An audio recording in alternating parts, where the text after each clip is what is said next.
నిన్న రాత్రి ఫోన్ చేసి నాకు ఇలా అయిపోతుంది, నేను నమ్మాను కానీ నమ్మించి మోసం చేశాడు. నన్ను పరిచర్యలోనే ఉన్నాను కానీ నమ్మించి మోసం చేశాడు. ప్రార్థన ఎప్పుడు ఆయన ప్రార్థన చేస్తాడు. ప్రార్థన చేసుకుంటూ మనం కలిసి ఉందాం అని చెప్పాడు. ప్రార్థన చేసుకుంటూ మనం పెళ్లి చేసుకుందాం అని చెప్పాడు. కానీ ఏమైపోయాను? నన్ను ఆయన ఒకానొక రోజు నా బలహీన క్షణంలో ఆయన నన్ను వాడుకుని, నువ్వు ఇంతవరకే నీ పని, ఆ తర్వాత ఏమీ లేదు అని చెప్పి నన్ను ఇప్పుడు నేను ఎటూ కాకుండా పోయాను.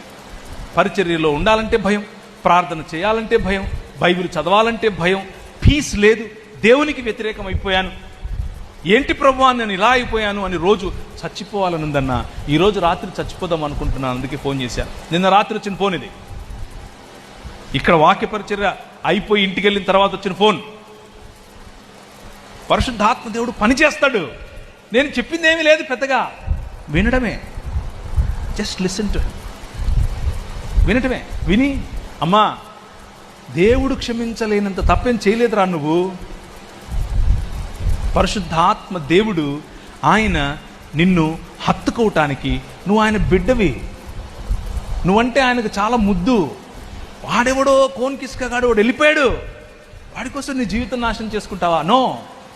దేవుని చేతికి నీ జీవితాన్ని నువ్వు ఆయన ఇంకా ఎక్కువగా వాడుకుంటాడు అని చెప్తే, అన్నా నా మనసులో శాంతి, నా మనసులో ఒక సమాధానం. ఇన్ని సంవత్సరాలుగా ప్రార్థన, 2 సంవత్సరాలైంది. నేను చెప్పింది ఏమీ లేదు అక్కడ. చాలామంది చెప్పింటారు కూడా ఆ విషయాలు. కానీ పరిశుద్ధాత్ముని మీద ఆధారపడితే, పరిశుద్ధాత్ముని నమ్మి ఆయనను ఆహ్వానిస్తే, మన ద్వారా, మన మాటల ద్వారా, మన చేతల ద్వారా, మన వైఖరి ద్వారా ప్రజల జీవితాల్లో మేలు, ప్రజల జీవితాల్లో బాగు, ప్రజల జీవితాల్లో మళ్ళీ ఆనందం తీసుకుని రావచ్చు. సాధ్యం. వైఖరి, ద డునామీస్ ఆఫ్ దిస్